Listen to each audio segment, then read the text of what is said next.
nothing happens to us without some people giving prior warning. I want to congratulate guests for first emerging and then putting this together. Some of the experiences and previous conferences have warned of incidences that would be like this. Some of what there's always a warning if we listen. The second issue is that it's not about what one of us can do. It is about what all of us can do together. And just to bring us to SDG 15, which I think is a critical SDG for us to actually take a look at. Because it talks about protection, restoration, promotion of sustainable use of the terrestrial ecosystems, management of the forests, biodiversity, etc., etc. And when it comes to warning and preempting, no better person has been able to fit into that hole as the next person I will call and introduce, who is our chief host, the Commissioner of Health, Lagos State. Most of us know he's not only a medical expert, principally a hematologist, amongst other things. He's also an environmentalist. He's a farmer. He's a social engineer. And the bomb leader is very home rights. Ladies and gentlemen, I'd like to introduce you the man who has provided the coordination, the leadership, the health sector in Lagos State at a time of deep crisis, and who many will agree that he has done well. I'd like to respectfully call on Professor Akin Nicholas Abayomi to the stage. Thank you very much. Tomorrow afternoon, right here, from 2 to 4 p.m., we're going to have a special policy session. Thank you very much for the introduction, Master and Madam MCs. Thank you very much for everybody that's here. Some of you have traveled from far and wide. I've seen some of my colleagues coming from Guinea, Conakry. We've known each other for almost 5 or 6 years since the Ebola crisis. And that was one of the reasons why this consortium called the Global Emerging Pathogens Treatment Consortium was established. At that time, when Ebola hit West Africa, if you recall, it's not something that we are accustomed to. Ebola is something that everybody pushes to Central and East Africa. So when Ebola hit West Africa, it was something that took us by surprise. First of all, we didn't know what it was. And when we did know or find out what it was, it took a lot of time for us to be able to handle and to manage a pathogen of that nature. Those of you that recall, we actually did not know what to do. Nobody was trained to manage such a pathogen. We did not have the right infrastructure. We did not have the right equipment. We did not have the right personnel. And as my permanent secretary said once, and I always remember this, when you send people to war, you have to prepare them appropriately. Even though we are medical personnel, it is incorrect to send frontline workers into the battlefield without the appropriate training and equipment. Otherwise, we will lose our precious staff.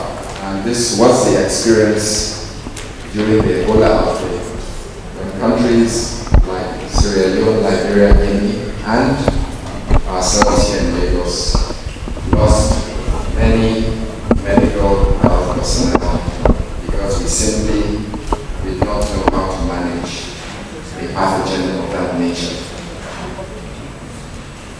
So why are we here? That's what I've been asked to talk about. And I'm here just to give you an overview, because this conference, at the end of the day, if you stick around, you will find out a lot about what biosecurity and One Health paradigm means. But we simply define a biosecurity threat as an event which is caused by a pathogen of high consequence. And when we use the word high consequence, it means that if that pathogen gets into your community, it is able to disrupt the environment, it disrupts your health system, because there's a sudden surge of large numbers of unwell people. It disrupts your economy, because it brings the economy to a standstill. And it generally causes chaos. So that's what high consequence means. These pathogens usually have no known treatment. Sometimes we know what they are, sometimes we don't know what they are. So in the case of COVID, for example, we didn't know what it was at the beginning. It took scientists to figure out that we were dealing with a novel pathogen or a new pathogen. And it takes science some time to catch up with the characteristics of a novel pathogen. Usually, we don't have a treatment for a pathogen of high consequence. And these pathogens cause variable degrees of sickness and death. So that's what we describe as a biosecurity threat or a biological threat. And usually, these pathogens come out of the ecosystem, but we now are aware that they may indeed escape from biological facilities. And that is what we will hear about in terms of laboratory biosecurity. And laboratory biosecurity means that we must ensure that pathogens that you're dealing with, especially pathogens of high consequence, are managed in such a way that they are unable to infect the staff or indeed escape from the facility.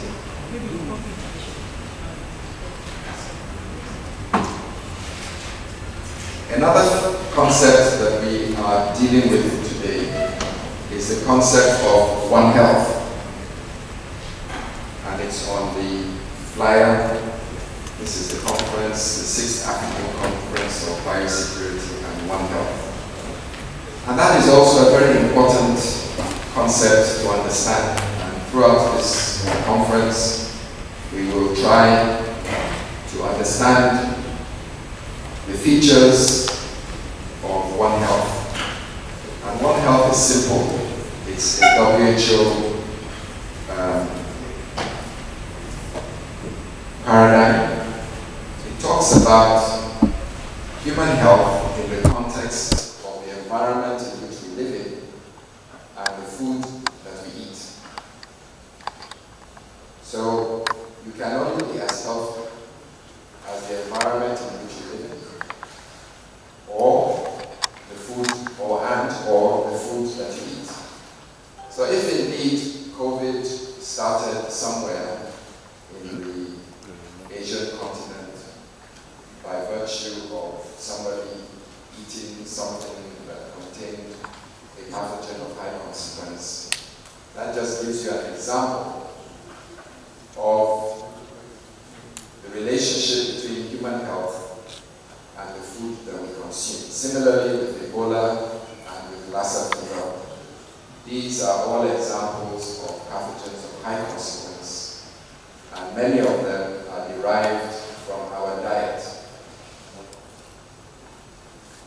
So if we're going to be talking about human health, we must talk about human health in the context of the environment in which we live. So you may think that you're healthy, but if you're living in an environment that is toxic, if you're living in an environment that exposes you to a variety of pathogens or toxins, then invariably you are susceptible to ill health, and therefore you cannot describe yourself as healthy because your environment is unwell.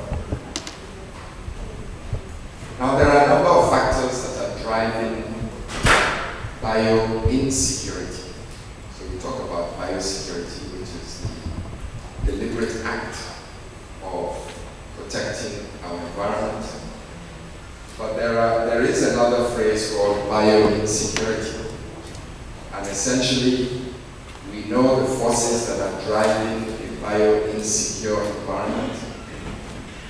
And essentially that means the biosphere in which you live is not secure. So the main factors that you know about are climate change, rapid population expansion, environmental degradation. And some of you may not be aware that technological advance is becoming of increasing concern to us, which is why it is so important that we have our learned legal colleagues amongst us and our ethicists, because right now we have the technology to actually manipulate the environment in which we live. And then, obviously and easily, we talk about human mobility. So how did COVID spread all the way from China to all over the world? It's because we are in the age of rapid human mobility. We can be in one part of the world right now, and in 6, 7, 8, 10 hours, we can be on the other end of the planet. That means that you are able to carry transmissible diseases on flights and take them to remote parts of the world in a matter of hours. Now, the role of government is to prepare. But first of all, government needs to be aware. And that is one of the chief missions and visions of this consortium called the Global Emerging Pathogens Treatment Consortium. And its main function is to create awareness through high-level, intermediate level, and low-level advocacy. Because it's not an everyday discussion. But when a biosecurity threat happens, it becomes everybody's concern. So the role of government, first of all, is to be aware, followed by to prepare, to predict, and to respond, and finally, to restore calm after the biosecurity threat hits a community. And finally, after that, it is to learn from the experience and use that experience to strengthen your systems. So Lagos was Fortunately and unfortunately, the location of the entry of Ebola into Nigeria, it was a shock to our system. But after we were able to bring Ebola under control, Lagos State decided that we would never be in that position again, where we would be taken by surprise by a pathogen of high consequence and not know how to respond.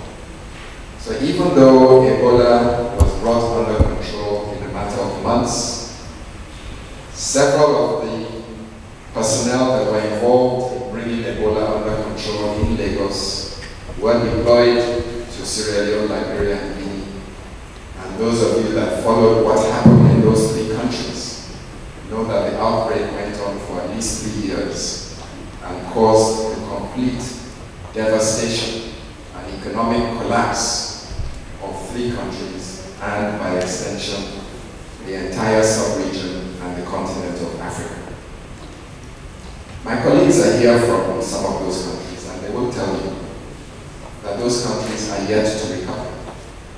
It's been 5 years since Ebola hit West Africa, and many economies are still struggling with the sequelae of those events. So we used Ebola to prepare, and after Ebola left Lagos, we went into a deep dive. We set up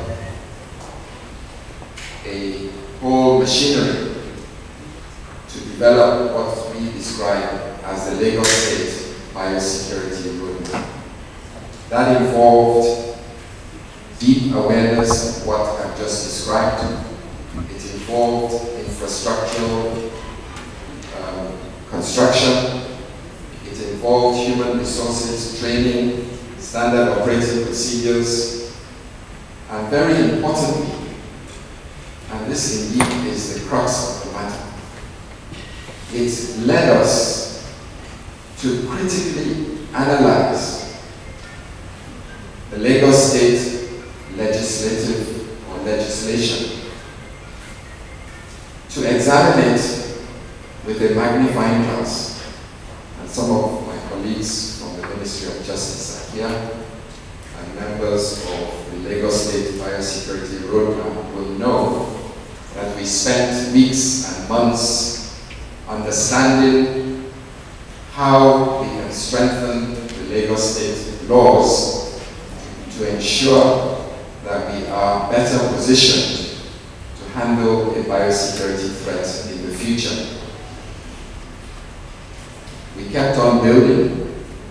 Some of you are aware of the infrastructure that Lagos State has, both in terms of biosafety laboratories level 2 and level 3 and biobanks.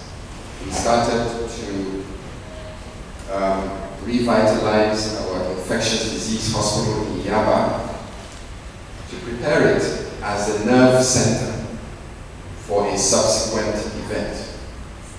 Several people were recruited, several health personnel were recruited, and have gone through extensive training to prepare them for a subsequent event. Now you might ask, why did Lagos go through such painstaking efforts to prepare for a subsequent event?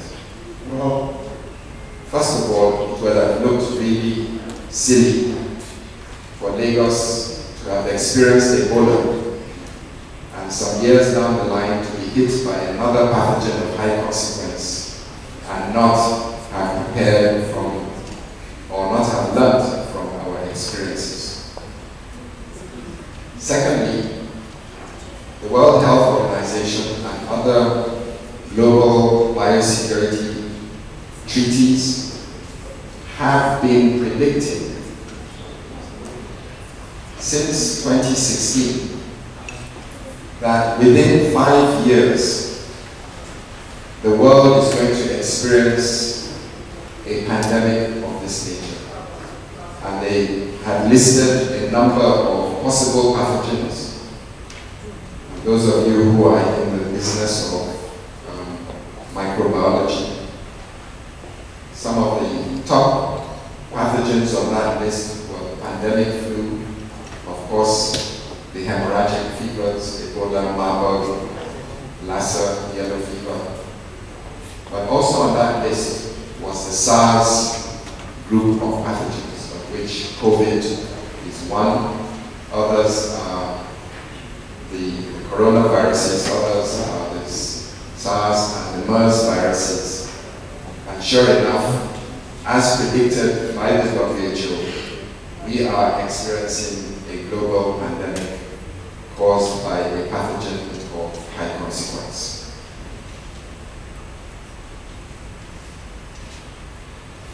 So, when we saw the events that were happening in Wuhan, in China, that was around December 2019, the moment it spread outside the borders of China, we knew that we had to speed up our Lagos State biosecurity roadmap.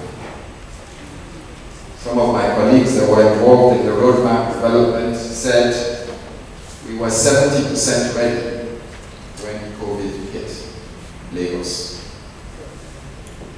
70% is not bad. But you know, in such circumstances, you cannot predict when something like this is going to happen. But it is always at least better to be partly or partially prepared. So one thing that we often talk about is the tripod of biosecurity threats. And I think if we look at the global landscape, we can see this tripod playing itself out over and over and over. The pathogen of high consequence causes a public health crisis. And we respond to the crisis. It causes massive sickness, it causes panic, it causes death, and it generally creates a scenario of concern. But that public health threat leads, or that public health crisis, leads also to an economic crisis. So they're linked. So a lockdown, for example, causes an economic crisis. It's part of the spectrum. And finally, a public health crisis coupled with an economic crisis leads to a breakdown in law and order, or what we now describe as a security crisis. So whenever you see a public health crisis playing out, it is important that you recognize that soon afterwards you're going to get an economic crisis, and soon after that you're likely to experience a security crisis. So they are the trio or the tripod of biosecurity threats. So on that note, I implore you to listen to the proceedings of this conference. We have an African Biosecurity Conference every year.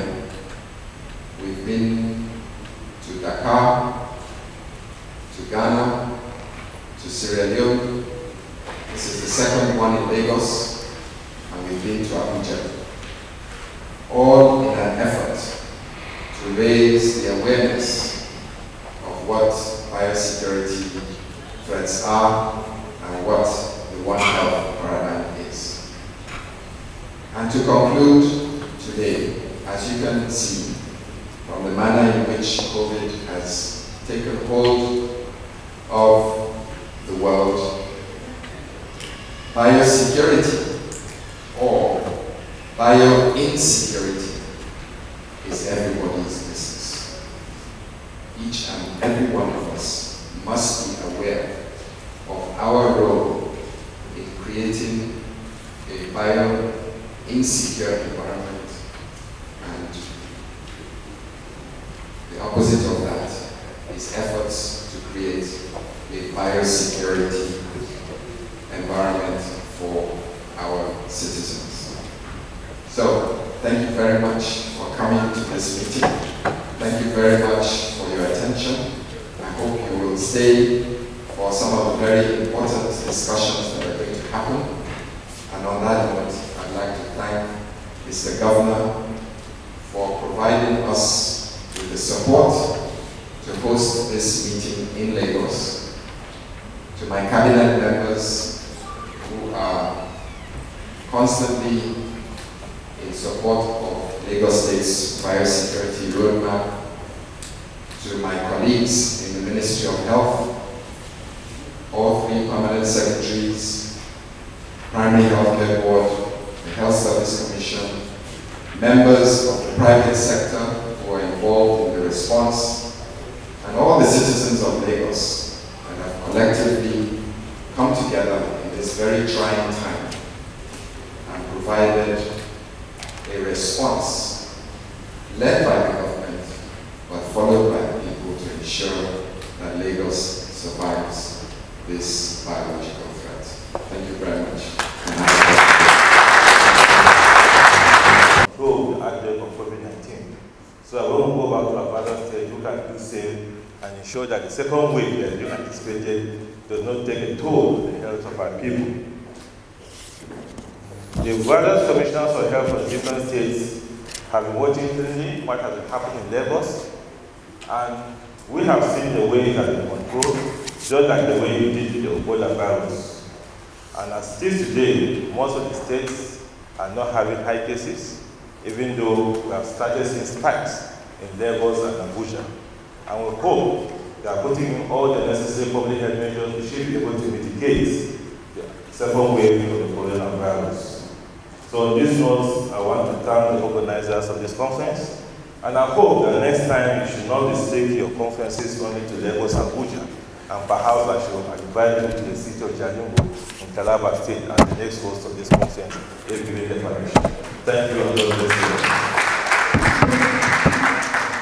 Since that Italian came with COVID to Nigeria, Lagos, 27th February, till date, will understand properly how and why, as a state, we should be biosafety ready for any pathogen or toxin of any kind, because it's been a long journey and it's been quite hectic.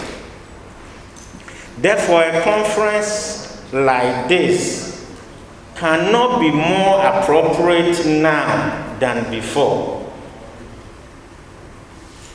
And looking at the theme, One Health and Biosecurity, these are very closely related areas we need to look at as a country and as a state, especially Lagos with population over 24 million. The collaboration, multi-sectorial nature, and transdisciplinary approach to healthcare is very important. And this is what is termed as One Health. Again, we should all remember that good biosafety, lab biosecurity, and biocontainment practices are fundamental to public health. Therefore, we need to make sure that we are ready as a country and as a state. Tomorrow we will talk more about why we should be ready. Honorable Commissioner mentioned aspects of why we should be ready. And let me repeat to say what he just said. Public health economic improvements, they are always linked together. So if there is any threat on any of these, it affects the other. And he said it obviously leads to breakdown in law or security. And we have all witnessed this. So I'll pause here, and like I said, tomorrow we'll look into detail the economics, scientific, social, and health consequences of bio-insecurity. Thank you very much. So this conference is both a looking back and a looking forward. Looking back to see what can be done better in future. Looking forward to anticipate what else might crop up, because whether we like it or not, something will crop up again. It is our preparedness for that that is critical. And I have the distinguished pleasure of inviting one of our hosts, as a matter of fact, let me say the engine room of our host organization, Dr. Bobadoye, Dr. Bobadoye. He's the Chief Operating Officer for GET. Dr. Bobadoye, are you here? Could you give him a round of applause, please? Now, this gentleman has worked assiduously to put this together. For threats to animals, to plants, and our shared environment. And like Prof said, the health of human beings depends directly on the health of the environment they live in. And it is impossible for you to separate the health of human beings from the health of the environment. You are only as healthy as the environment and the food you eat. So that is where we've been going around as an organization, collaborating with institutions, with governments, with parastatals in different parts of Africa, to propagate and to discuss the issues of One Health and biosecurity, letting people to understand the integration and the connection between the health of human beings, the health of plants, the animals, and the environment that we all share. And that is why we are having this program today. So I'm going to be speaking basically on biosecurity and One Health of the Earth, has infected about 60 million people and has killed about 1.4 million people. As we speak presently, every minute and someone is dying of COVID-19 in the United States of America. That's the country that is supposed to be the most sophisticated country in the world. So it shows clearly why how a small issue in a small remote part of the world can spread around the whole world conveniently within a short period of time.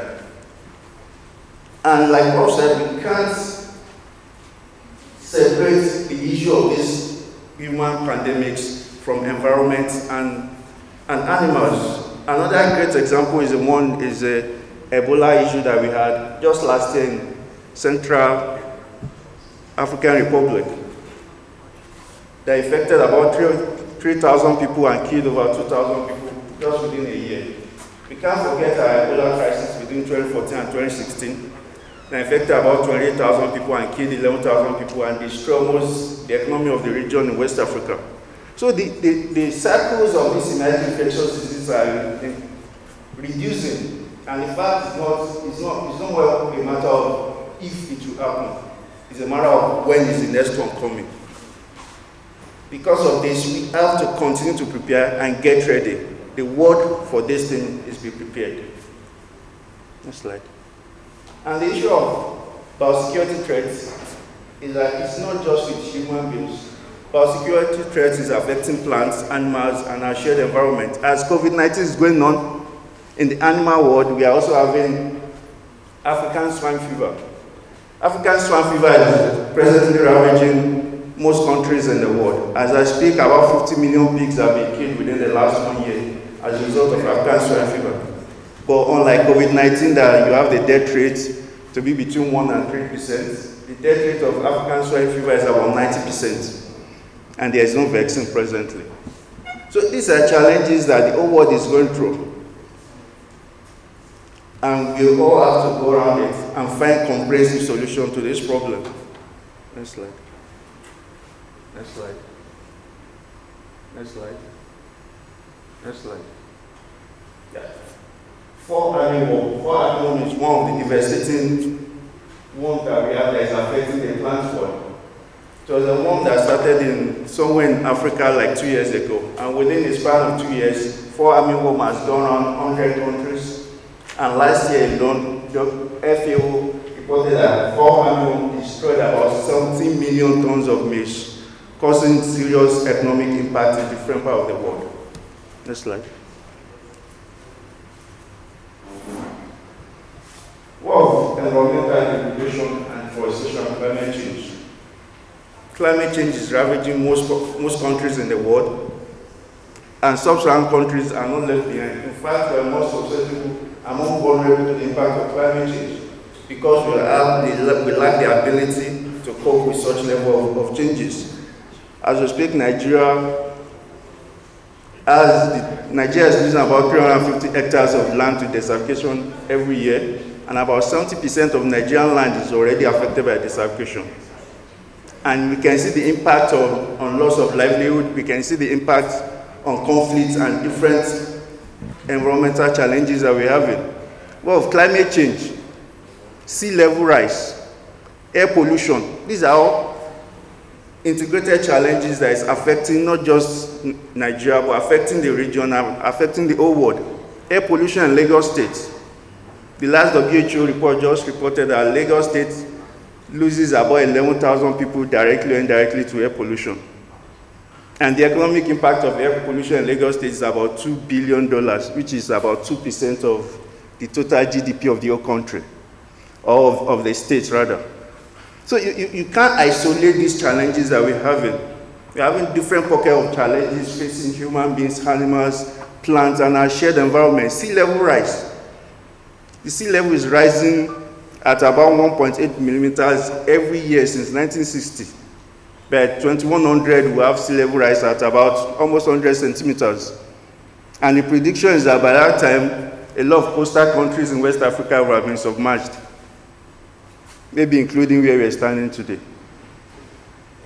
So you can't isolate these challenges that we're having, comprehensive challenge between humans, animals, plants, and our shared environment. And the only way we can tackle these issues is to create platforms and organize meetings like this, where you can bring different scientists together to discuss and find comprehensive solutions to such challenge that we are facing. So the first thing was about security, so that we have a clear understanding of what we are doing today. Biosecurity means different things to different people in different disciplines. But basically, the ABC of biosecurity is two words: biology and security. Biology means life, while security means safety. So when you bring life and safety together, what do you get? You get everything that you do to ensure safety of life on Earth. It's as simple as that. So biosecurity, we can talk about it in the lab, we can talk about it in the forest, we can talk about it in farm. But basically what it means is every strategy, every policy, every framework you put together to reduce risk to human beings, animals, plants, and our shared environment. So, next slide. So basically biosecurity means securing the biosphere, securing life on Earth. Next slide. So we have diagnosed biosecurity that has to do with everything that we do in the lab to prevent valuable biological materials from being exposed to the environment, and to prevent those that are working in the lab from being infected, and also to prevent the deliberate use of valuable biological materials in a negative way. We have animal biosecurity, preventing disease from entering our farms and preventing disease from going out from the farms.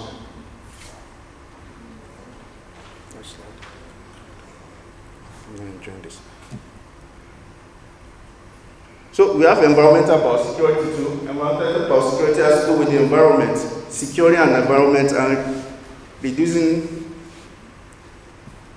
infectious diseases and preventing zoonotic diseases. Then what are the factors affecting global biosecurity threats? I'm going to be talking about 5 factors. I'm talking about emerging and spread of new microbes, environmental degradation, globalization, rise in drug resistance, and potential for accidental release, theft, and misuse. Next slide. Next slide. Yeah. This map shows the Lassa fever occurrence within the last 10 years. And you can see that within the last 10 years, between 2010 and 2020, we have an increase in the occurrence of Lassa fever in different countries of the world or in different countries in the region. And it's not just Lassa fever, it goes for other diseases too. Next slide, and next slide. I'm not enjoying this. So it goes for other diseases too. It goes for dengue fever, it goes for avian influenza, it goes for Ebola virus, and many other diseases. A typical example is the Ebola virus. Ebola virus was first discovered in 1976, and between 1976 and 2020, we've had 25 outbreaks of Ebola virus. But within the last 10 years, which is between 2010 and 2020, we've had 15 outbreaks of Ebola out of the 20 we've had in the last 30 years. That shows that the occurrence of these emerging infectious diseases are reducing at an alarming rate. And we have to adjust our approach and our system and the way we address this emerging infectious disease to be able to reduce their vulnerability to it and ensure that they don't cause the havoc that they used to cause.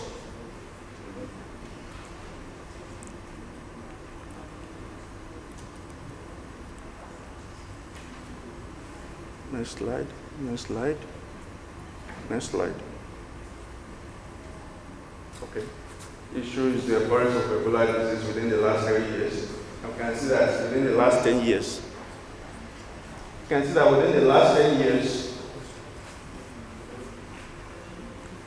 within the last 10 years, between 2011 and 2019, we have severe increase in the occurrence of Ebola disease outbreak in Sub-Saharan Africa. And that brings us to the issue of how do we solve this problem? Problem that is affecting human beings, animals, and our shared environment. And it is clear what we are seeing that man cannot live in isolation of his environment, and there is no particular discipline or organization or institution that can address these challenges, these modern and emerging challenges that human beings are facing. And that's why the issue of transdisciplinary and One Earth comes in. What is transdisciplinary? Transdisciplinary is integrating different sources of knowledge to address a huge challenge or a modern emerging challenge. And you agree with me that what we're facing now is a modern and emerging challenge, affecting both animals, human beings, plants, and our shared environment. And the solution to this is One Health. What is One Health? One Health is integrating human health, animal health, and our shared environment. Understanding that the health of human beings is directly linked to the health of animals, to the health of plants, and to the health of the environment. And for us to effectively address issues, emerging issues that are affecting human beings, then we have to effectively deliberately break the silos that we're having in our ministries, in our organizations, even in our universities, and build integrated transdisciplinary associations like the one or this platform that GET is providing, so that we can have opportunities constantly, not just once in a year, to discuss issues, train people in the area of One Health, in the area of biosecurity, create awareness, build capacity, so that people will know that these things are with us. And there is no one association, one organization, or one institution, or one discipline that can address it. Bringing or forming coalitions and integrating people together to solve this problem is the best way to address it. Because like I said, it's not a matter of when, no, it's not a matter of if, it's a matter of when. And for it to effectively prepare for this, we need to bring together the government, the private sectors, the NGOs, and other stakeholders for us to be able to effectively address the issue, emerging issues that is affecting the world, and not just a set affecting human beings, animals, plants, and our shared environment. I have some recommendations there, which are at the back. Let me just read it.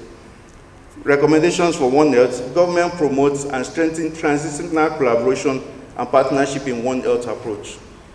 This can be done by establishing a framework for transdisciplinary collaboration among relevant ministries and stakeholders in One Health. Government should strengthen capacity and promote applied research at the human-animal ecosystem interface.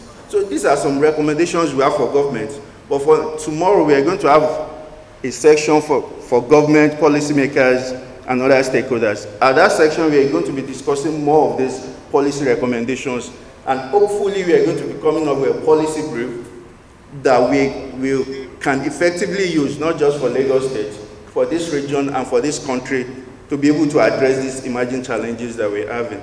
So I'm especially inviting you to the program tomorrow between 2 and 4 p.m. Let me stop here. Thank you. I don't know about you, but I picked up 4 critical things. Not in just what he said, but in our experience. For me, the success of our responses to things like this would be predicated on 4 pillars. Number 1 is the governance. How quickly do we take decisions, particularly inclusive decisions?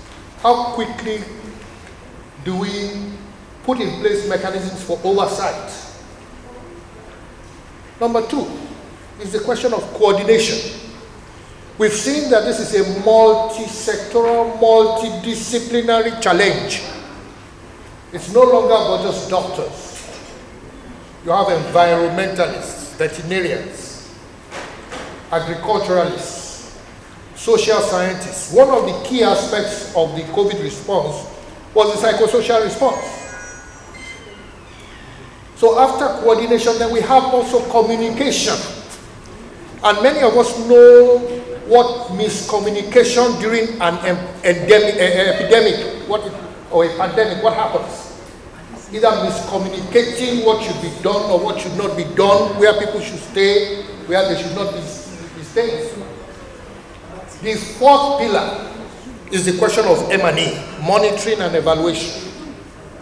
They say what you cannot measure, you cannot manage.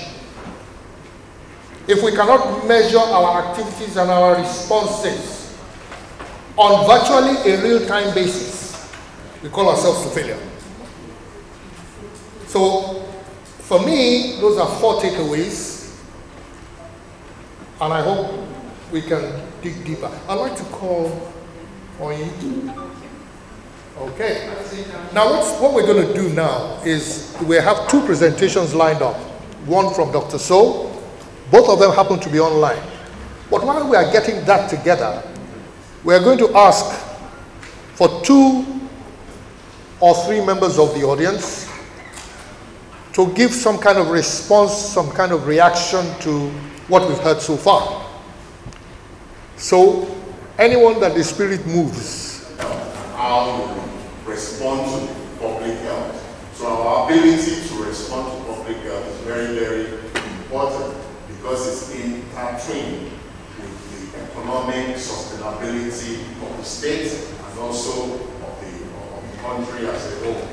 And it's very, very important to take on board and also to acknowledge the effort of the government in responding to the COVID pandemic, the state of preparedness of our, facility in responding to this COVID pandemic goes a long way, and it also ties in to the theme of this conference in terms of One Health and how to respond to the issue of biosecurity.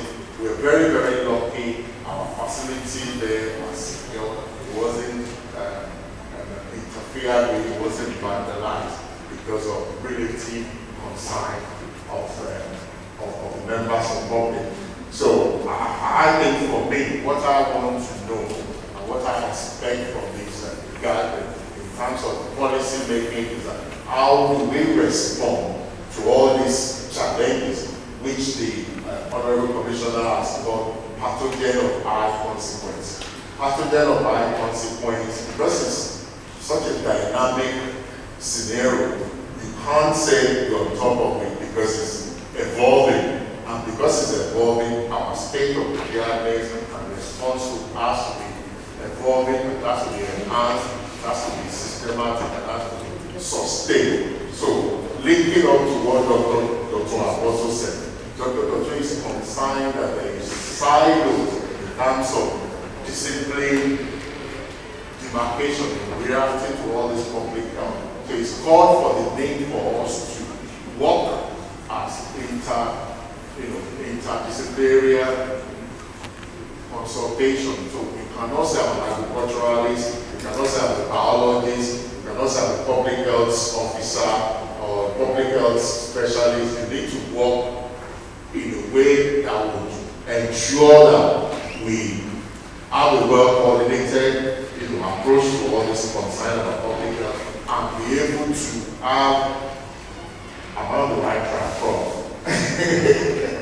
and be able to have a multi-sectoral response and preparedness and approach in solving this problem that this pathogen of high consequence involves for our society. I also look forward tomorrow being a lawyer to be involved in the discussion around policy and legislation that will be able to take care of all this concern. Thank you.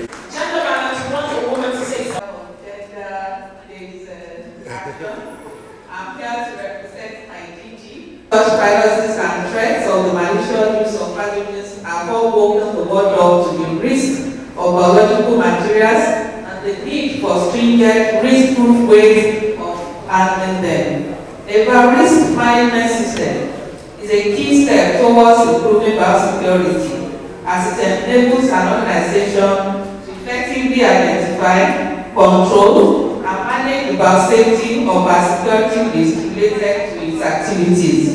The Standards Organization of Nigeria, being the representative of the International Organization for Standardization ISO in Nigeria, recommends the ISO 35001-2019, that is, risk management for laboratories and related organizations. It defines the requirements and guidance for laboratories or any other organization that work with biological agents to control and reduce any risk associated with their use. This is increasingly important to protect our global public health infrastructure as our world becomes more and more integrated. The biorisk management system establishing the biorisk management principles that enables laboratories and related facilities to achieve the biosafety and biosecurity objectives. 2. It defines the essential components of a biorisk management system framework to be integrated with a laboratory or other related organizations' overall governance, strategy and planning, management, reporting processes, policies, values, and culture. It also describes a comprehensive biorisk management process that mitigates biorisk, biosafety, and biosecurity risks and provides guidance on the implementation and use of the standard where appropriate. I therefore implore you to partner with Standards Organization of Nigeria, especially in the area of standardization and quality assurance activities. We've been together even at the pandemic period. We're using our laboratory to test PPEs and even to offer solutions. Hopefully, in the nearest future, the ISO 35001 standard, being a management system standard, can be used for certification of clinical laboratories and other related organizations to enhance the implementation of mitigation actions against biosecurity risks. SON is open to partnering with relevant stakeholders in ensuring full implementation of this standard for the purpose of certification. On behalf of my DG, I congratulate the organizers of this important conference and wish us a successful celebration. Thank you. That they should meet. Madam, I hope you could share that paper with us. And you did make reference to certain standard I didn't want to be too, one session that we'll need to learn from some of the things you've done. So we really thank you very much, ma'am. Thank you very much. No, a pandemic came suddenly. And by the time it came, so many people didn't really take this seriously.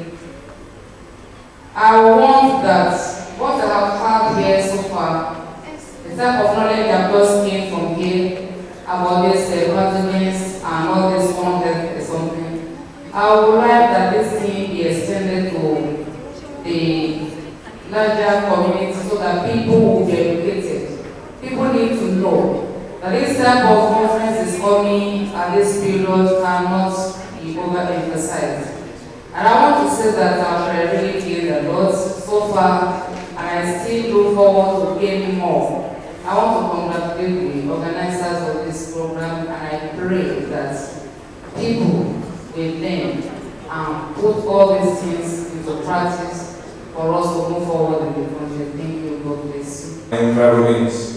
I think Lagos State need to do a lot when it comes to our coastal ecosystem. The coastal ecosystem has been, reduced drastically here in Lagos, probably because of economic struggle and urbanization. And in the process, we are shutting down and reducing the population of ecosystem. And most of these viruses we are talking about is from animals to human beings. Once you are destroying their habitat, naturally they will come visiting. And in the process, they might transmit some disease and what happened to human beings. So I felt Lagos State needs to do more on trying to do the environmental impact assessment before any projects should be involved. Look at the refinery they are talking about. When you look at the economic benefits and our human health, I think there's need to match or synergy there, because we are shutting down the ecosystem, and the organism there, you are shutting it down. In the process, you are driving those ecosystems with the aquatic habitat. In the process, they are going to fight back. And we need nature to exist. Nature does what it does. And nature will always find its course to return back to its normal states. I think there's a need for us to work hand in hand so that we can get a better or cleaner Lagos State. Thank you very much. The National Security Advisor. Dr. Damisa is the gentleman sitting down there. Please stand up for recognition. Thank you very much. We trust that we'll have you extensively for this period, for the sessions. For the laws, the specimen has from descent from a country. So also in last year we organized 10 for tables in Abidjan, where we were able to train 42 national trainers and certify them by data. So now they can leverage on it and organize for national training. Every year, in each country, 40 trainings that is work addition so have 400 trainings per year. If it for community, because now in each country we have at least one younger certified trainer staff and continue to train the people in the country instead of have organized in this institutional training for all. So also we last year we tried to work on fire safety implementation, meeting that intro Foundation IPCC Civic in Akin, also Biosecurity colleague trying to harmonize the curriculum, because each of them have their own curricula they are working on. So for now we have agreed on now any biosecurity measures in the region should be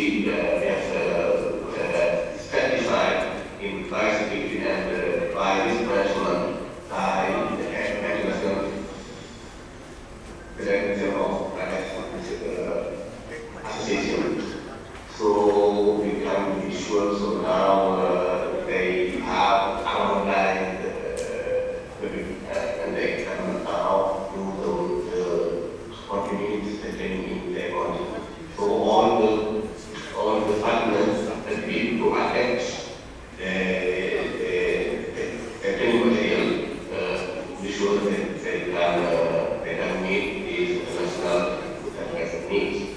And we have Nigeria and Mali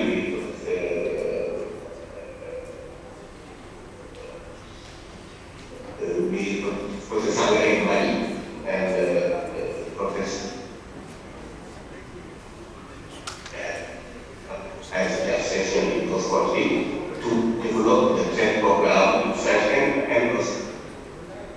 So it's good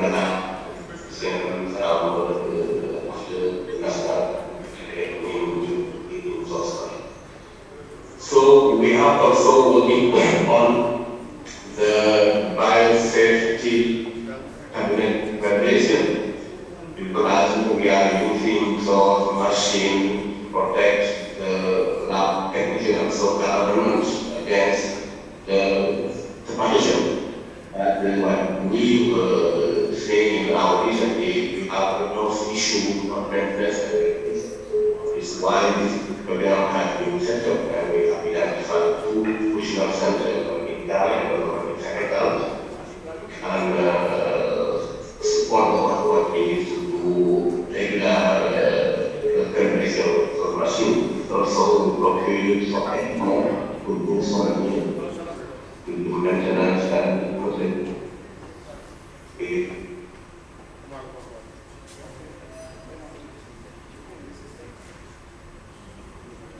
this network. Kalau saya eskalasikan virus management work with all the national and also the biosecurity ecosystem, the national biosecurity in all the 16 countries, trying to set up a powerful platform for which we have coordinated on accessibility nutrition and building existing especially the region because my effort to ensure safely in the region. So this is also an initiative we have taken. We saw aspect in the region in Abidjan.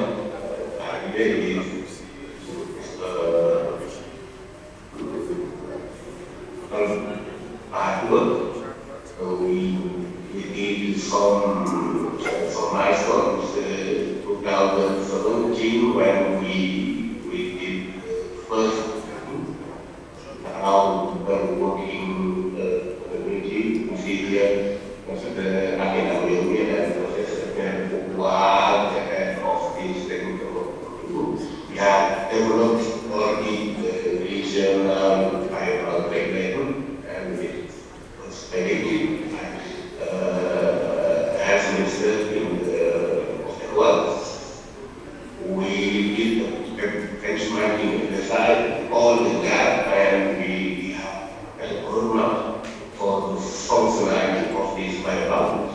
And recently we have developed a biosecurity and biobanking biosecurity, and now working to mine means for central and also for the NIMR in which countries. So the idea is to advance the science and practice of biobanking, that to harmonize and take up things as legal question. This is to accelerate scientific research opportunity and improve preparedness for quality public health in our region. So now you can see the governance proposed data flows and see every member state has to send an assessment to regional fund in Abidjan. So all the data in Africa to use the background they have data and have also the chance for proving or activity in the market. So now those activities have been done before COVID-19. We educate back sure we can help. So now for this COVID-19 pandemic, you can see here as to yesterday, we have about 100,000 cases, about 3,000 deaths, accounting for 1.41. Yes, we of people of in state. Or if you can look in the graph above in yellow, see this 7 days already average for hospital cases. You can see that the number of cases going down since now February week. It is also the same for the death. We can see also needs of number of cases every day from week 37 and 38. You can see the significant decrease of number of cases. And two days ago, we have tested more than about 2.5 million tested, and the positive rate is still low, above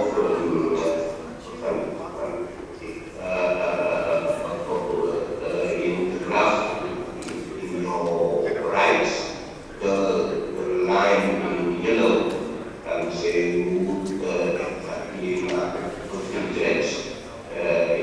Even though the number of samples are not decreased significantly, the positive rate is now very low. This means the epidemic seems to decrease in our region. So for the population confirmed or deaths, you can see here, we are mainly young people, and young people are about 5%. So if I don't have the big wave of morbidity and mortality because of the young people have been most likely. So now, in of activity in addition, you can see the group here where we can have cases in addition. You can see many here in around levels, so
from this technically recent community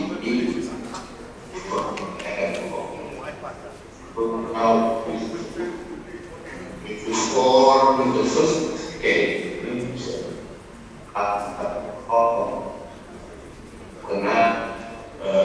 training in Dhaka where all countries have some participant there. The aspect of that training of Ihekweazu is that they are using Abdourhmane, and we have also some correction and shipment deadline which will only collect in a safe manner any specimen. So I also work to expand capacity of lab production from by September we have 200 lab in having capacity beds COVID-19 using many platforms and we have opportunity to support by providing many diagnostic kit and BB so you can see here some deficiencies from where for BB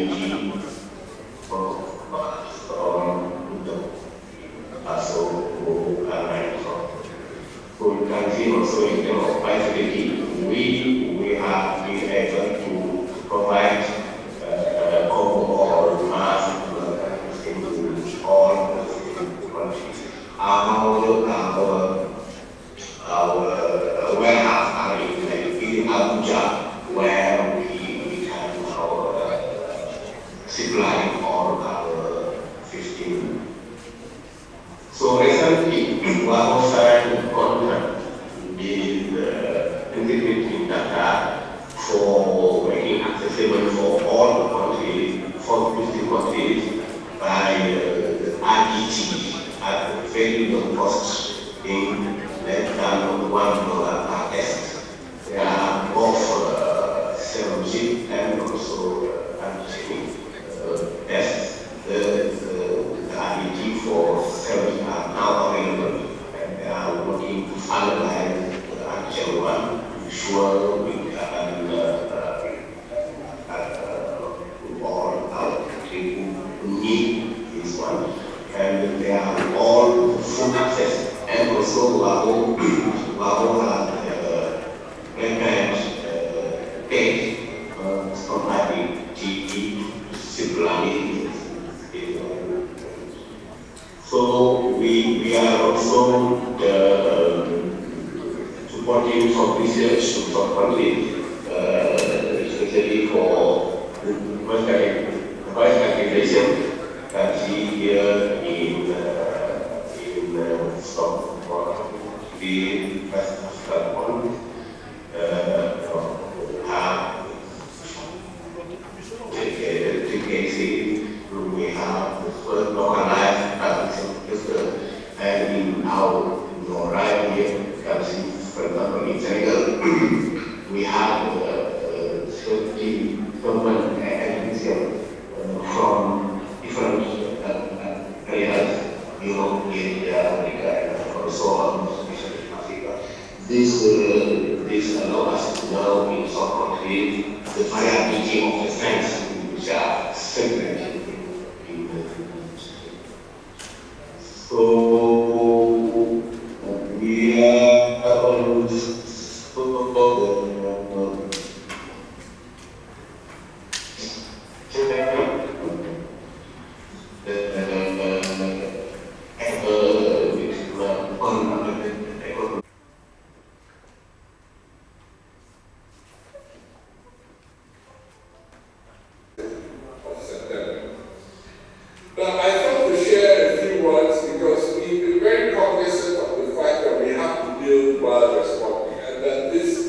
response, as much as there have been a few additional resources into the response, we didn't want to spend all the resources available only on paying allowances, buying commodities, and expendable items. We wanted to be very deliberate in using the opportunity to strengthen the systems that we will need to use well into the future.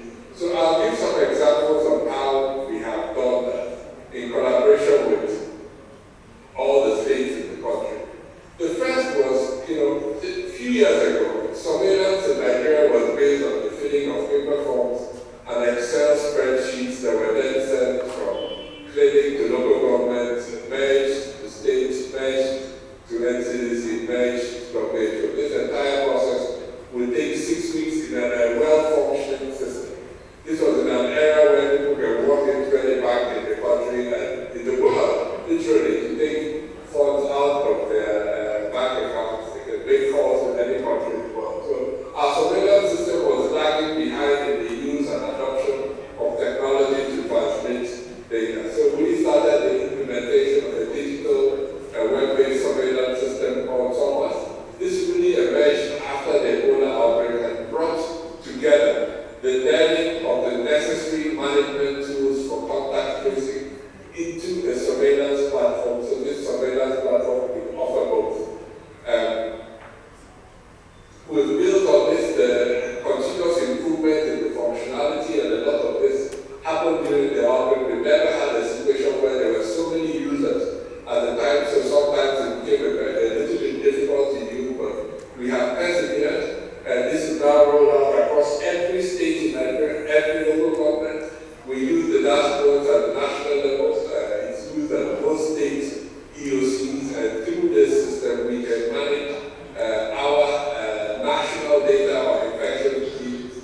And now we have one of the most critical resources on the continent for infectious diseases in Nigeria, enabling thinking, planning, providing our leadership to the president with the data he can then use to make informed decisions on how we can act on the emerging infectious disease threats in the country moving forward. The second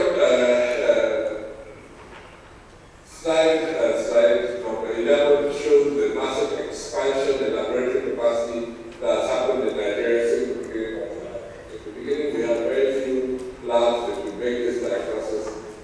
Since then, we have worked with federal, parastatal, state governments, teaching hospitals, universities, to find any location where there's some rudimentary molecular diagnostic capacity and supported these labs to develop their function. Throughout this outbreak, up to today, we've supported every lab in the country to have a constant supply of commodities, reagents, PPEs, whatever they have needed to do the critical work colleagues are doing for the country. Sometimes at the peak of the outbreak, we supported settle down with allowances, just a few benefits just to make sure the work continues. But now, what are we doing? We're planning to improve the quality assurance of every state, every lab in the country, working with MLS, the Medical Laboratory Science Council of Nigeria. Many states, Lagos State is doing this already independently, of which we're very proud. And some other states don't have the human and technical resources to do this. So we will support them in this process. So increasing the work, collaborating with other NGOs is critical in improving the quality of labs. Because one thing is to roll out labs, the second thing is how do you ensure that the quality of the labs are sustained at the very high levels that we need for them to work. We've also increased our collaboration with the private sector. Again, Lagos State has been on the forefront of this, but we are gradually also growing this relationship to many other states. FCT has moved a lot to River State, but also some states, Imo, Anambra, and Kaduna, have really established private sector labs that have supported the response in different ways. The third area I wanted to mention was the expansion of emergency operation centers. This is something that we learned from the Ebola outbreak, but unfortunately, subsequently, a lot of these centers were left to die. So we've been resuscitating these centers and supporting the state in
to strengthen IPC in Nigeria. This is an effort that will continue. You can see the chart at the bottom that just illustrates the number of people that have been trained on IPC, doctors, nurses, cleaners, attendants, and we can all see that in Lagos State there will be over 4,000 healthcare professionals, much more than any other state in the country, have benefited from this training from IPC. The other area is risk communication. This is an area that we can never do enough. And we've done so much risk communication, weekly press briefing, awareness campaigns on social media, on conventional media, using religious and traditional leaders, developing the NCDC microsite, which receives literally thousands of hits every day, monitoring rumors, responding to them, doing press interviews. But it still feels sometimes like we're not doing enough. Because there's always a demand for more information. So this is something that really is part of our role, and we're taking it on, but really emphasizing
to do the work that we need to do in order to then provide the country the protection it needs for preventing infection with these cells. This is the progress of EOCs, like I said, apart from Ogun State and Chikwe, we are waiting to provide the physical infrastructure for us to support them in developing the EOCs. Every state has an EOC, but that's not enough. We want to network up every single EOC in the country so that we can have bench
not drop the ball. But whoever shows us our weakness is not an enemy. It is our response to that that determines where we're going. I think the second issue, which he did mention that resonated, was the ability to calibrate data and to present it as and when due, which we were doing in Lagos State as well. For our colleagues that, came from other states, this conference has provided 3 platforms for lessons sharing. We have the Lagos example as a result of its history with Ebola and with COVID. We have the West African response, and that was what Dr. So was trying to present. The regional initiatives, the biosecurity issues, and the standards, the regional standards that were being set. Thirdly, we have a national response. So subnational responses may be different from national responses. National responses may be different from regional responses. But there are certain commonalities we've seen between all 3. And to avoid sounding like a bad record, I will have to reiterate it. Number 1 is governance. The ability to make decisions when at the right time. That is why most of the states, the incident commander became the governor himself. Number 2, we could see the necessity for extreme coordination, not only within the Ministry of Health, but across ministries, Ministry of Environment, Ministry of Agric, different sectors.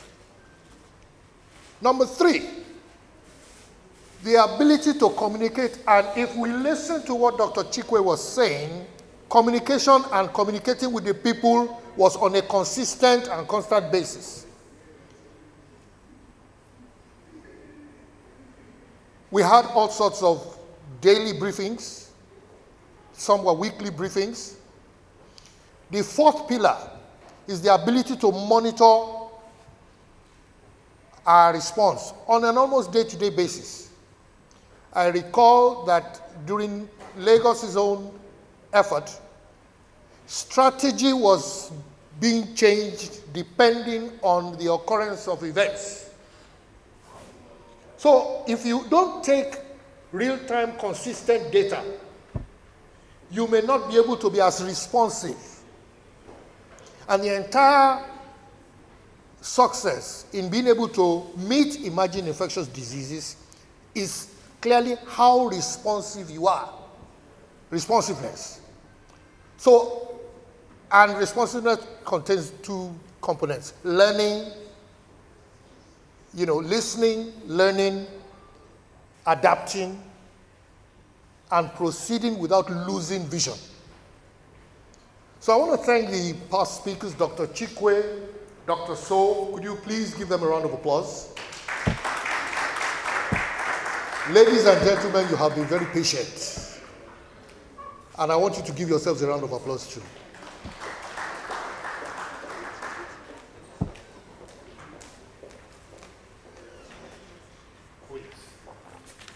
I was going to call for lunch. Well, lunch is going to be served right now. But as I was writing, as I was recapping on what Dr. Chikwe said, a most distinguished citizen of Lagos State, former health commissioner. As a matter of fact, he was the immediate past health commissioner in Lagos State. He was in the driver's seat when we had the Ebola conference. His responses and his performance led to the kind of foundation we had. Ladies and gentlemen, can we give Dr. Jide Idris a round of applause? Thank you very much for coming, sir. Although we expected you earlier.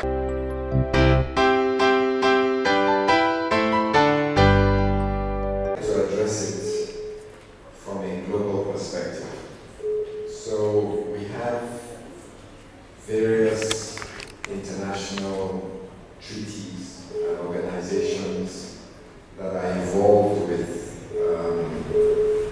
biosecurity and One Health, the international health regulations Nations, the World Health Organization, the Global Health Security Agenda, the United Nations Security Council Resolution 1540. So you have the global framework that defines how each country that's a signatory should manage biosecurity threats. And those are the international standards that are set for each country. And usually, as a member country, you are a signatory to either the UN, the WHO, the Global Health Security Agenda, international health regulations. And by virtue of you being part of this planet, you should be part of that global treaty. Then it starts to come down to continental authorities. So you have the African Union, then you have the national, the Nigerian Center for Disease Control by the Federal Ministry of Health, and then it cascades further down to your state Ministry of Health and your public health institutions, and then you have your civil society organizations, all keying in to the principles that are being defined by these global treaties. So the key word here is domestication. We as a country, or a sub-national, in the case of a state, we have to domesticate these international treaties from the global setting through the continental setting to the national to the sub-national. Because as it cascades down, it gets modified to suit your environment. So how America, for example, or a country in the northern hemisphere would respond to a global biological threat is different from how we would respond, because there's a disparity in resources, there's a disparity in priorities. So we have to know how to domesticate and how much resources to put towards domesticating global biosecurity threat reduction strategies. Now, a situation may arise where a country is fully aware of what these strategies should be, but they place biosecurity on a very low priority list because, one, there are limited resources, and two, both in terms of financial resources and human resources and infrastructure. But two, there are a multitude of other pressing needs or pressing priorities. So you have to be able to balance, what you have with what's required. So I think that's the way to look at your question, in terms of cascading and domesticating very elaborate strategies for ensuring your environment is biosecure. Thank you very much, sir. Let's ask AHC from Ekiti State. Just what was your response? You mentioned a hub-and-spoke approach. Hub-and-spoke approach, just like the wheel of the bicycle. Yes. The central hub, the spoke.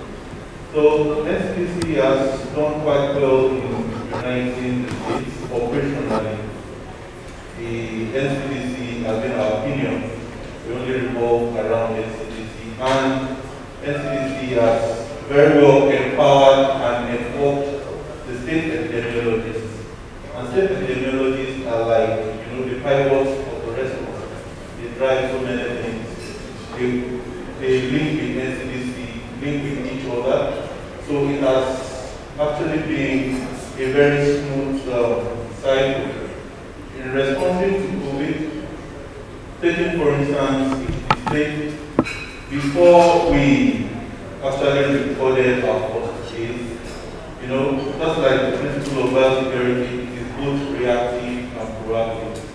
So proactively, Mr. Governor, in his wisdom, has set up a COVID advisory committee 40-man panel, interdisciplinary and consisting of people from all walks of experience and all that. So we are actually met and taking some decisions. Funds have been utilized ahead of recording our first case. So eventually when we did record our first case, it was so easy for us. Then the people in the state had already been trained on operations of the EOC. So it was so easy for the EOC to convene immediately, and so far resources were available, able to shift things around and started the difficulties of the rescue. Okay. So what I take from that is that you got guidance from NDCD and other partners. Would you want to mention a couple of others? Private? Okay. So my state, we have been partners or perhaps because we have been lucky not to have outbreaks or disasters. We are safely opted in. We have states around us who have had several challenges, but we didn't have. So partners are really not attracted to us. What we have WHO, we have UNICEF, okay, we have some other cities. Yeah. Okay, so you drew from your partnership and your relationship with UNICEF and other development partners. Okay, I'd like to go to Dr. Obi from Enugu State. The same question will apply, except I would like you to skew it slightly. You know the kind of capacity you had before COVID. Two questions, sir. How did you feel some of these capacity gaps when COVID landed? And what kind of relationships and collaboration did you have with Anambra State, other states within the southeast? Was there any sort of framework, even if it's just dialogue? And then just, so in terms of your response, so simply put, what I'm saying is capacity issues, how did you deal with it? And then dealing with your neighboring states, how did you engage with them at this time? Okay, essentially, we received a lot of guidance from the Nigeria Center for Disease Control. In the COVID era, this COVID time, COVID was evolving as a novel disease. That was what it was being called. Novel, people were trying to understand it. But in the middle of understanding it, there were already these set standards. And NCDC was wonderful because they were developing guidelines as we were going. And it was easy to be able to follow these guidelines, especially as we were evolving from the experiences from the epicenter of Lagos and in conjunction with the NCDC. So these were developing, and for us in Enugu and other states that were not epicenters, there was this, we were learning from the experience of the other states. And that in a sense, was helping our capacity to evolve. And also, I also want to say clearly that the treaties, the standards, the guidelines that already exist, as have been mentioned by Commissioner of Lagos State, they are there. And then that issue of investigation, I came across, for me, I came on board as a commissioner in April. That was almost some months into the COVID era. They're coming from the background of public health medicine. I'm an associate professor of public health medicine, so it wasn't strange. Even before I came on as commissioner, I had already come across a document, touching on the issue of the legislation. There was already a document for it's called the Influenza Preparedness and Response Document for Nigeria, authored in 2013. I mean, reading the academic arena, we have already started tearing up the document into pieces and trying to understand what should be the national response. Because it was being called a pandemic flu, and it was pandemic influenza preparedness and response document. So these documents were there, and I have a few reservations as to how the national response works. in view of the fact that we had that document, because I was really surprised that that document was there until 2013. And then some of the responses in the country didn't seem to follow those laid down guidelines as they should have. But you see, we were all learning, and then that issue of being called Nobel, you know, it was, are we really sure we're dealing with an influenza? That was also that question mark that was there. So, for capacity, it was about, there were people who were trained to know these things. There was surveillance network. There is this IDSR that is already on the ground, where you have the surveillance officers at local governments who are already trained and have been used several times in several disease conditions. And these reporting systems are always there. So, in a sense, we evolved a little bit more into the COVID-19 game to see that there were certain things that we could do better. Yes. And for me, I think what we will take from this is that we should have or create several opportunities for us to be able to do simulations. Simulations of how we respond to biosecurity threats. It will help us to be able to work better as teams, especially at sub-national level. Yeah. Especially at the sub-national level. Because by the time we were dealing with lockdown, for example, and coming to the question of how we regulated with other states, when we were now dealing with the issue of lockdown, there were several issues. For example, COVID deaths, COVID-related deaths was a real test of interstate border relationships. For example, there were citizens of Enugu State, for example, who died in other states. And then we really had to develop a network of discussions between health ministries between states to even be able to move bodies from one state to another for safe burial. But you see, such situations force us to cooperate. And then in the Southeast, for example, we have a Southeast Governors Forum, and then we also have Southeastern Economic Group, and then we had to evolve into a Southeastern Health Security Group. And then extensive discussions and meetings, continuing with civil society, health ministries, and all, so that it helped us to develop a response. Yeah. So for all the Southeastern states, there was a continuous communication and discussion. And it helped us to settle a lot of thorny issues on how we are responding to this disease, and helped us to actually do better for each other. Okay. There were challenges, I must tell you there were challenges, but there are a lot of lessons to learn, and because that forum existed, there is some documentation. And that documentation is helping us to be able to say, okay, where did we do it wrong? And how could we have done it better? Fantastic. So that's what everyone is. You know, I'm not, it was very close to you during COVID. Apart from sharing your experience in that regard, did you create any platforms, or was there any kind of, were you tracking? How were you tracking issues? And I'll tell you one thing, and it's related to what Dr. Obi said. When we wanted to contain lockdown and restrict movement, there was a question of at what point do we manage interstate travel? If we go to Bega, I mean, you will stand at Bega, in 2 minutes you are in Ogun State. There are certain areas there's no difference.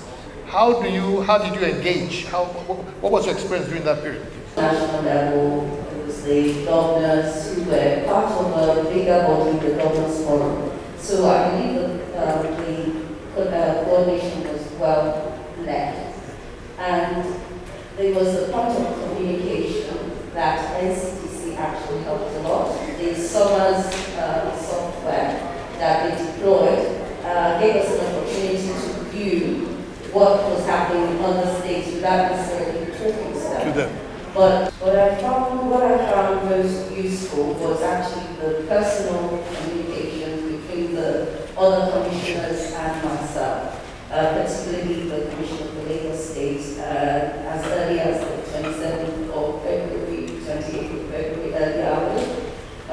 We were communicating with each other and with the Federal Ministry of Health and NCDC acts. So that was very important. So the response was a teamwork rather than just looking at a state or an epicenter. It was becoming more of a regional region, which is the key thing to this question: how do we galvanize ourselves to respond as a region? It's got to do with the coordination and communication. Ogun State has 5.8 million citizens. 1 million of them that reside in Ogun State actually work in Lagos. So the borders were hotspots for us, and in Ogun State we have to keep an eye on the activities in Lagos to actually, of course, plan our responses around the borders, such as Abdourhmane and Berger, where you mentioned. And we will not believe it, the hottest point in the state is actually the Abdourhmane, where it shares borders with Lagos. But that also helped us in that the national coordinating team were not looking at the state on its own, because our numbers were not that large, but they were looking at our relativity and closeness to Lagos to then give us the support that is necessary for our response. The communication also was very important with the citizens, because the citizens didn't see the borders. We were the ones seeing the borders. It wasn't just national borders, interstate borders. We also had to deal with international borders. Exactly. The state is a gateway state, bordering 4 states and 1 nation, which is the Benin Republic. Yes. So they will have citizens of Nigeria arriving at the border in their large numbers, wanting to come into Ogun State, and they were not citizens of Ogun State. This is during the lockdown, and we had to coordinate how we move them through Ogun State and get them to their destinations. And sometimes it could be various states, particularly, I don't know if you remember the case, it was in Kogi State, it was in Kogi, that there were about, 30 odd people in Kogi, I can't quite remember. And there were 30 citizens of that state coming through Ogun State, and the issue was, do you actually take care of the state to stop them spreading the virus, or do you actually transport them to their destination where they're near their family, they can be looked after by the state? There was a lot of coordination with hotel authority. The governors actually had an advocacy discussion with themselves and dealing with the immigrations as well. So the response was, as I said, teamwork. It was multi-sectorial. It was not a health response at any given time. And the partnership with the private sector and development partners such as UNICEF, WHO, African Union, they were all on board because we were the first state. So within hours, within 12 hours of the first case, we had everyone in our state supporting our EOC, the Emergency Operations Center, which is the longest running in Nigeria thus far, because it started on the 27th. So Dr. Chikwe, we do have an EOC. We don't have a physical building, but there is an EOC ongoing. So Ogun State, if you really think about it, is the gateway to the rest of Nigeria, and it was key. Once you left Lagos, it was key to how the disease spread through the rest of Nigeria. So we have to keep our eyes on the ball. Okay. Thank you. Thank you very much. Picking up from there, I think that's what came out. Which brings me to Ondo State. And then my third question to you that I would like you to address, I have a fairly good idea of the topography of Ondo State, and I know that there are very hard to reach areas. But before I go there, I would also like you to reflect. Dr. Coker made mention of the fact that they had built relationships with certain international organizations before. And so it was easy to draw on their support. Did I get you right? So in terms of Ondo, speak to us please about, having to prioritize financing, about your border challenges and the kind of collaboration that you might have built, and also in terms of development partners, the role of development partners, and that's why we hamper on SDG 17, building global. This is a global partnership because it's an African conference. So in that light, and I'm sure from what you say, will help us feed into the next speaker, who's going to be Dr. Diallo. So, but please, Dr. Ade, thank you. Were you poached to Ondo State, or did you just leave us? Or you ran back? Oh. Dr. Idris says you ran away. Dr. Idris drove me back. Okay. Well, you see, we had a very peculiar situation in Ondo State. And this topic of biosecurity is very important to us because we have border with so many states. In the south, we have border with Edo, Delta, we have border with Osun, Ekiti, and Ogun, and even with Lagos on the coastal area.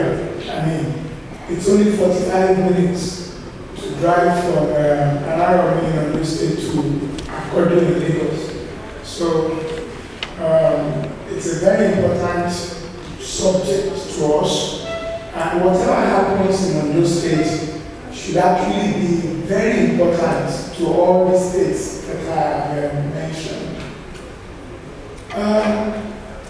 During COVID, while it was possible for some states to, practically close down their states, it was very difficult for us. Ekiti did very, very well, closing down their borders. But we could not do so much of that because we have so many areas that we will need to map. And during COVID, COVID is still on. During the lockdown, when the nation was actually locked down, we had quite a lot of challenges. Of course, we started Lagos was leading us. We started by isolating everybody that was positive of COVID. But now the protocol has since changed. We no longer isolate them. But at that time, we needed to contend with the fact that a lot of our people did not believe us. And even up till now, communicating the risk of COVID is still a very big challenge. You go into the market, despite so many advertisements, so many enforcement drives that we do, you find everybody there not wearing a mask. You find people not obeying any of the protocols of these elements. It's difficult to manage because of, the way the people perceive the pandemic. Maybe because they are not seeing the corpses on the streets. In those states, we've had about 40 deaths out of 1,700 and something cases so far. But the reality is that, moving away from COVID now, we have very, very serious challenge with Lassa fever. And personally, and most people in our state will probably see Lassa fever as a more serious problem than COVID. Because within the same period, we've had 72 deaths from Lassa fever. And the case fatality ratio for COVID 2.1%, and for Lassa fever 18%. So about now, we are reinvigorating ourselves and trying to start a war on Lassa fever, trying to start the eradication of rats in Lassa fever infested areas. Of our 18 local governments, we've recorded cases in about 11 local governments right now, and we need to do something to stop it. A case of yellow fever was recorded, I think, in Delta, and immediately, we started catching cold in Ondo State because we have a border with them. We are trying to form strategic partnership with people that have immediate borders with us now, because we see that as very important. These aliens don't fly and just land, they come from somewhere. So we really need to form some kind of strategic alliance with many of these states. The issue of funding. Funding has been a bit of challenge for us. Despite the fact that you are an NCDC state, you are an oil producing state. It has been a bit of challenge for us. We have a lot of fundamental problems with funding. It might be national knowledge that our administration, this particular administration, inherited 7 months arrears of unpaid salaries, and we've been battling with that. We have not owed more. We have paid 6 out of 1. So if we had the money, we'll clear the backlog of the salaries. We not owe any. So funding is a bit of a challenge with us, but even at that, we have managed to keep up with everything that we need to do. We have funding from a lot of sources, other sources to help. Before now, Ondo was one of the 3 states that benefited from NSHIP, as Nigerian State Health Insurance Program. Health project. And we benefit from SONIU and save $1 million. What about any development partners? Development partners, UNICEF do a lot for us.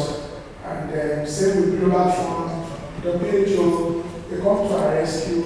We are working with WHO, for instance, right now to combat Lassa. They've given us some kind of technical support. And thank you very much, sir. It's been, the journey has not very easy. I picked up certain things, and you see, we're getting there. Apart from the fact that I picked up that, does the Lassa fever have anything to do with, I know the bushmeat trading there, Ondo State is really heavy.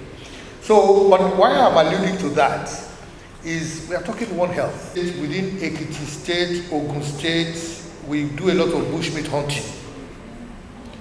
I just want this to keep this at the front burner, to be able to remind us that the health of animals can no longer be separated from the health of human beings.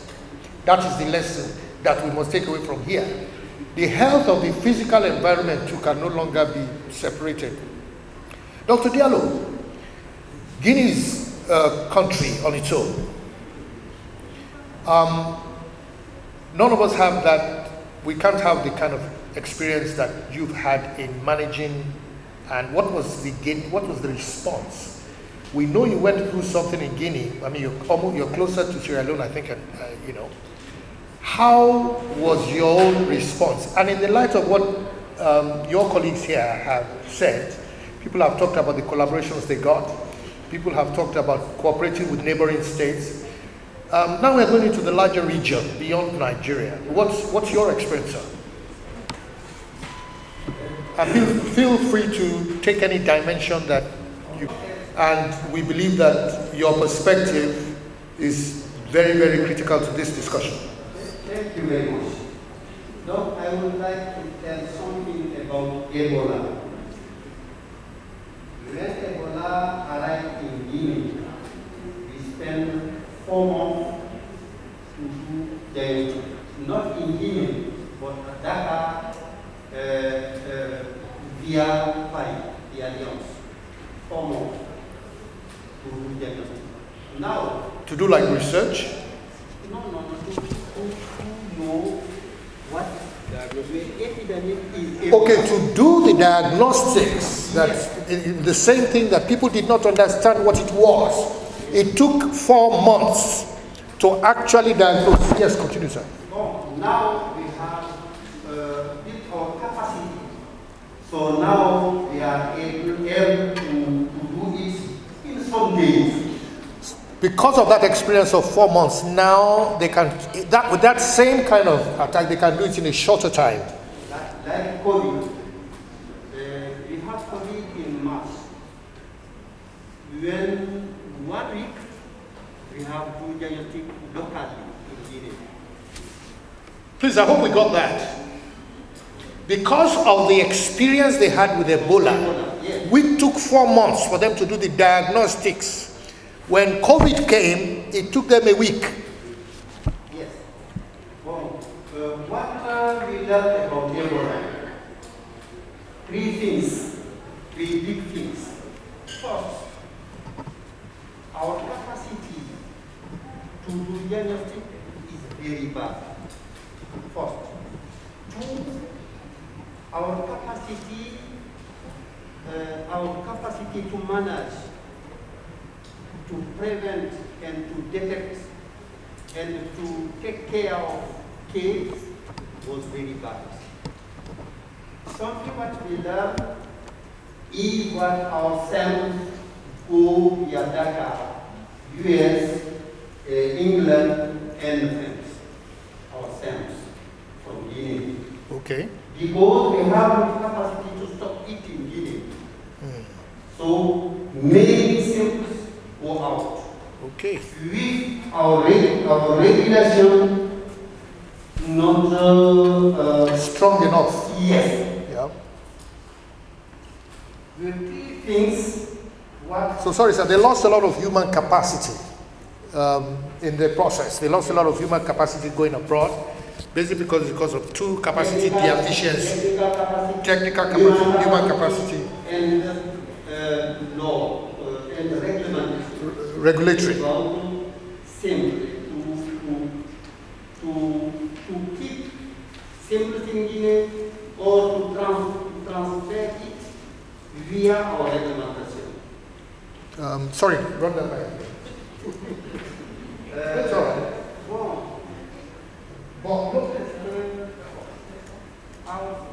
We have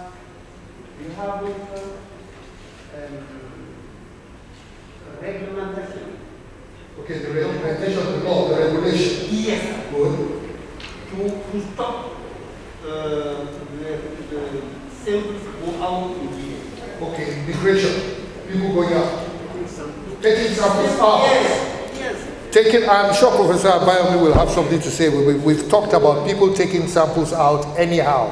So did you have that regulation? No. You did not at that time. No. So a lot of samples. There is the security of biosamples, which is a very critical issue. Yeah.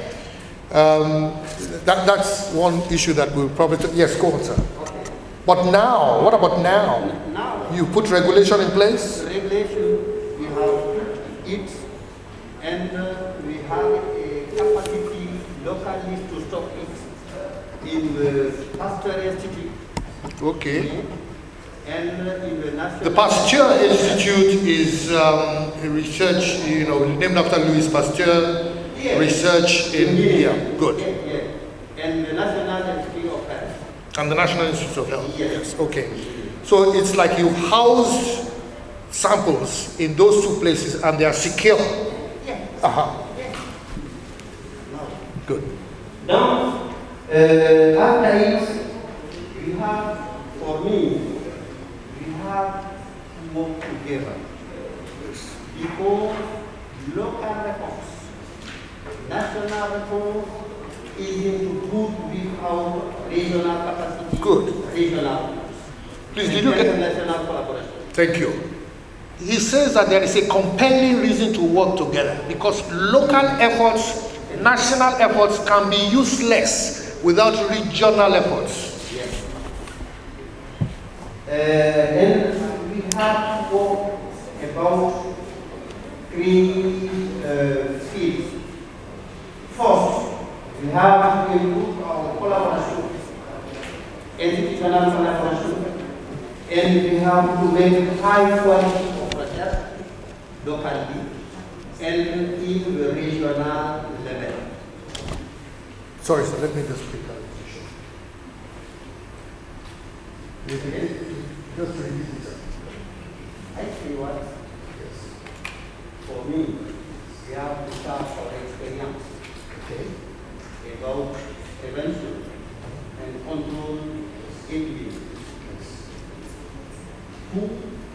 We have to work together about our priority with a regional level collaboration. Okay. Sorry, I didn't want them to miss out something. What he said was that we have to document our experiences. Yes, exactly. Everything that is being done needs to be documented. Yes, and share. Yes. Excellent. We have it and to use knowledge yes. to make decisions. Yes. What he's saying is decisions at this level and for this purpose should be evidence-based, knowledge-based decisions. By learning the lessons of previous experiences and then using it as a benchmark to take decisions for the yes. Thank you very much.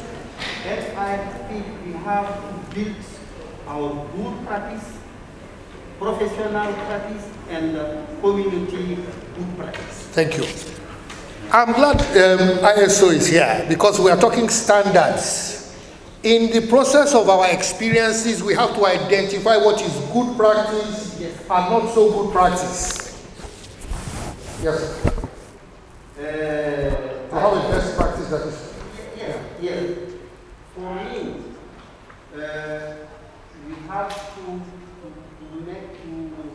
organize our system for political consideration, research consideration, and community integrated in our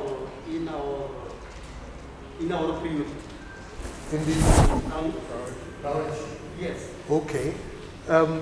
The first one is there are political considerations for all things, right? Yes.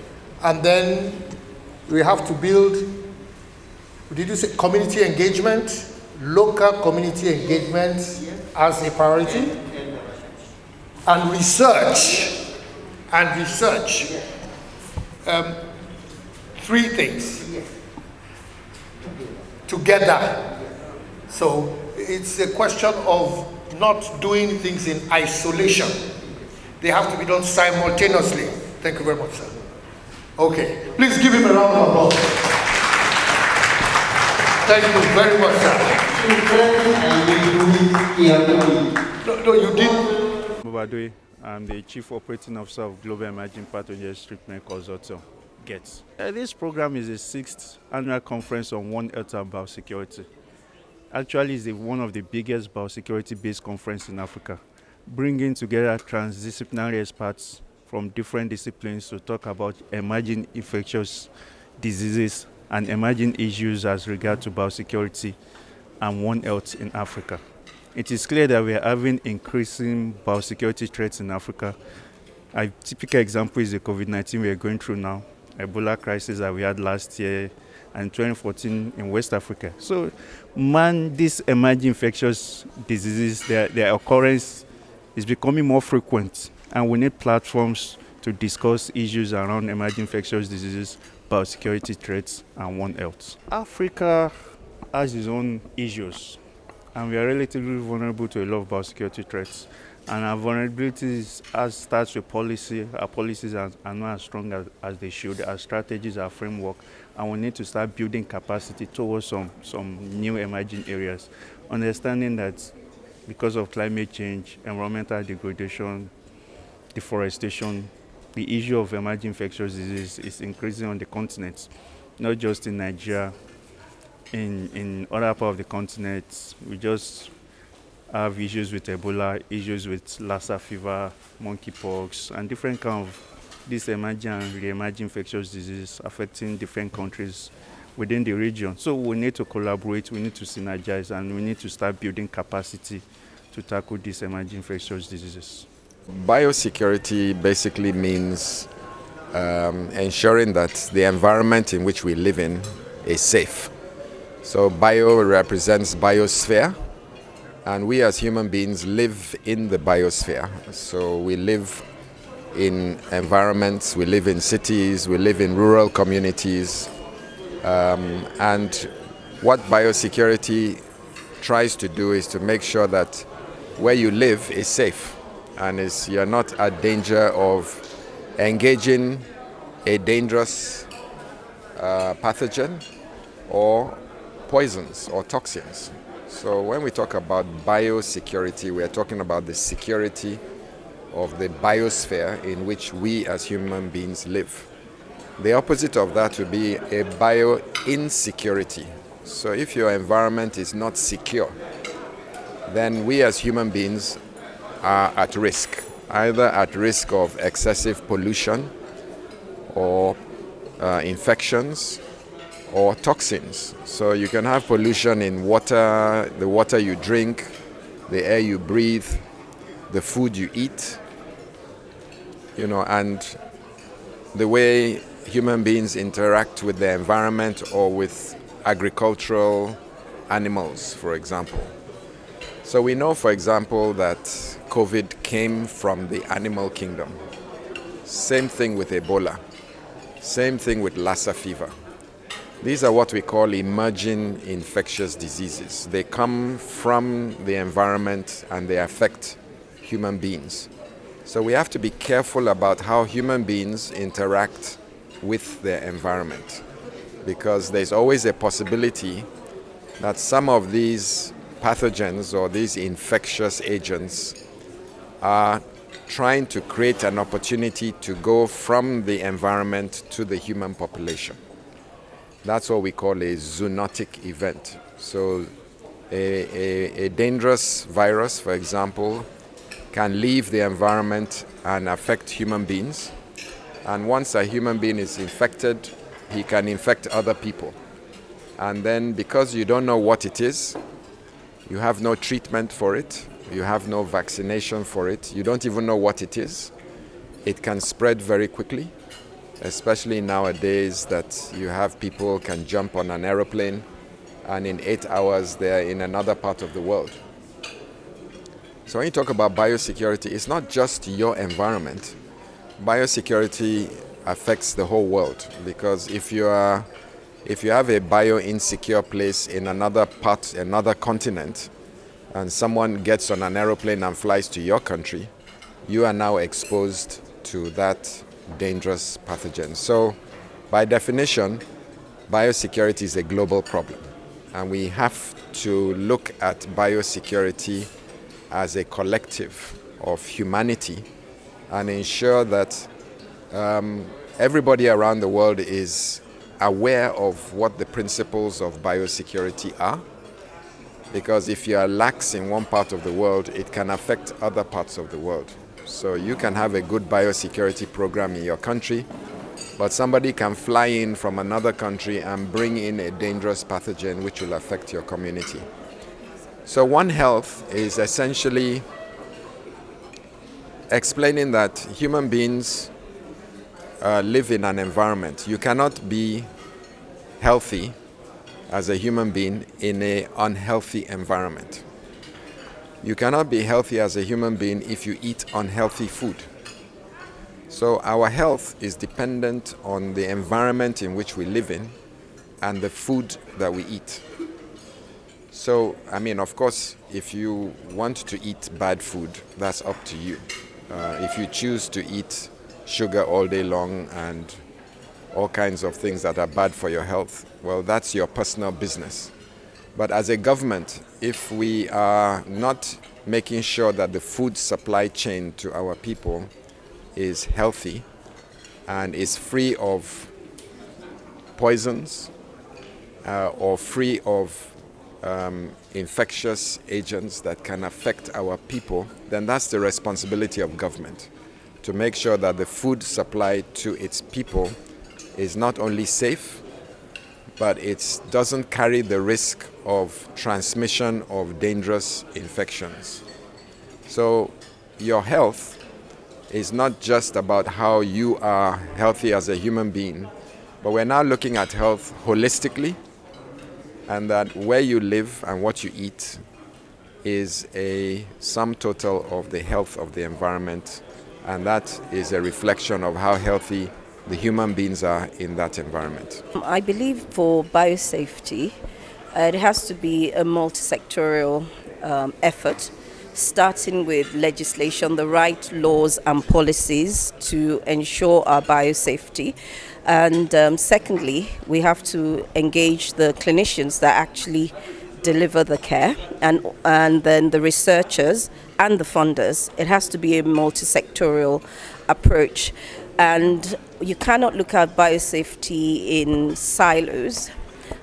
We have to work as, sort of regions. So Lagos State cannot be on its own and Ogun State on its own. We have to look at maybe the Southwest initially and then the entire nation.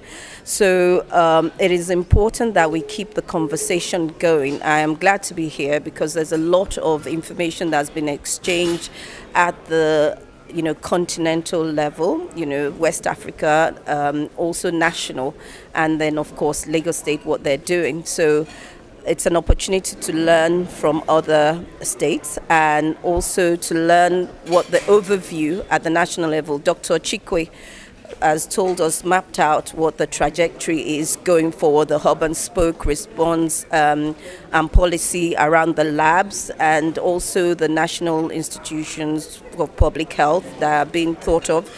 So there's a lot to take back home, and then we start to build our own plans at the subnational level in Ogun State. So, well, Ogun State is very well prepared. I must say that we have the longest going emergency operations center. It's just that we don't have a physical space called emergency operations center, but there is a group of people with 7 pillars that have been running since the 27th of February. So the first ever emergency operations center in Nigeria, and we still run on a daily basis. And so we're prepared to respond at any time. But as you notice, COVID is now in a lull. In Ogun State, our positivity rate is now less than 1%. But we are now starting to see other diseases emerge, such as cholera. We haven't had yellow fever, but we are actually giving out the information, risk communication on the other public health diseases that could break out during the dry season. There's Lassa fever, which is around the corner. So we are prepared, having learned from the COVID response. We're not waiting to be, we're being proactive rather than being reactive with the other outbreaks.